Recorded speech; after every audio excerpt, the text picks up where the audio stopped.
হাজব্যান্ডের বার্থডে সারাটা দিন কিভাবে হুলস্থুলে চলে গেল। তো হাজব্যান্ডের বার্থডেতে সারাটা দিন কি করলাম চলো তোমাদের সবার সাথে শেয়ার করি। So hello everyone, welcome my new blog video. হাজব্যান্ডের বার্থডেটা পড়েছিল শনিবার, তাই সকালটা শুরু করলাম মা বিপত্তারিণীর পুজো করে।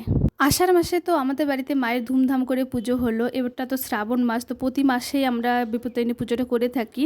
তো এই মাসেরটা বাকি ছিল, তাই ভালোই হয়েছে যে এবার শনিবারটা পড়েছে, তাই একবারে বার্থডে দিন পুজোটা সেরে নিলাম। মা আমি দুজনে মিলে পুজোটা করেছিলাম। তো পুজো টুজো কমপ্লিট হয়ে গেলে বাসনপত্র যা ছিল সব ধুয়ে ঠাকুর ঘরটা ভালো করে পরিষ্কার করে প্রসাদ নিয়ে চলে গেলাম একদম নিচে। নিচে গিয়ে দেখি মা দোকানে চলে গেছে, তাই দোকানে গিয়ে মাকে সিঁদুর পরিয়ে দিলাম।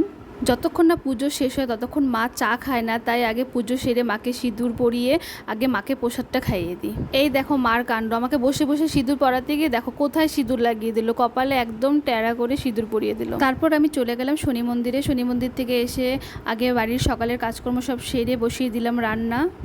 প্রথমে আমি সব রান্নাবাড়া সেরে সব শেষে বসিয়েছিলাম এই পায়েস। বার্থডেটা যেহেতু পড়েছিল শনিবার, আর শনিবার যেহেতু আমাদের নিরামিষ, তাই সব নিরামিষ রান্নাবাড়া রান্না করেছিলাম ছোলার ডাল, আলুর দম আর বাঁধাকপির ঘন্ট। আর মা বলেছিল রাত্রেবেলা পরোটা বানাবে। ভাস্তির ছিল সেদিনকা আর্টের ক্লাস, দেখো সে আসার সময় কেকও নিয়ে চলে এসছে। এগুলো করতে করতে সন্ধ্যা লেগে গেল। রাত্রে যেহেতু পরোটা হবে, তাই দেখো আমি আর ননদ দুজনে মিলে ময়দাটা মেখে রাখছি। ময়দাটা মেখে রাখলে পরোটাটা ভালো হয়, সফট হবে। আমরা দুজনে ময়দা মাখছি দেখে দেখো মা নিজে প্রসাদগুলো ভাগ করে দিল। সকালে পুজো দিয়ে রেখেছিলাম সেই প্রসাদটা। তোমরা হয়তো ভাবছো যে বার্থডে বাড়িতে কত লোক জানি বলা হয়েছে, তো না, কেউই কাউকেই বলা হয়নি, শুধু এসেছিল আমার মা, ভাই আর ভাইয়ের বউ। দেখো এখানে সবাই মিলে বসেছি, প্রসাদও খাওয়া হচ্ছে, গল্পও করা হচ্ছে। দেখো এখানে আমার ভাইয়ের বউ আমাকে কি সুন্দরভাবে চুলটা বেঁধে দিয়েছে, কি দারুণ লাগছে না দেখো। আর আমার দেখা দেখি দেখো এখানে ভাগ্নি ভাস্তি দুজনে চলে আসছে যে চুল বাঁধার জন্য।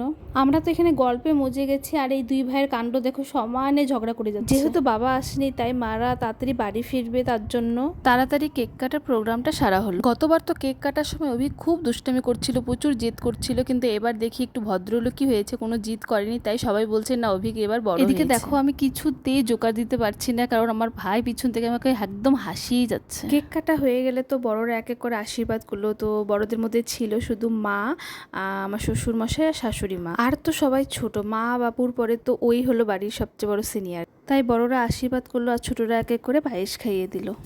আর ওর তো পায়েস খেতে খেতে পুরো অবস্থা খারাপ, কেউ ছাড়ছে না, সবাই চামচ ভরে ভরে পায়েস খেয়ে দিচ্ছে। তাও তো একটা জিনিস ভালো যে ও মিষ্টি খেতে ভালোবাসে, আমি হলে তো পারতামই না এত কিছু খেতে।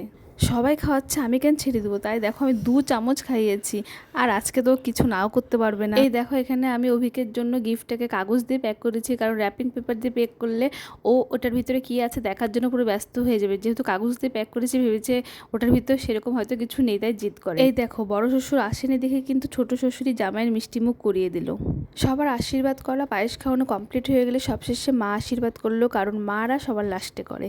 এই দেখো এখানে আবার অভিকের একটু হিংসা হচ্ছে, ওর পাপার এতগুলো গিফট জমে গেছে দেখে।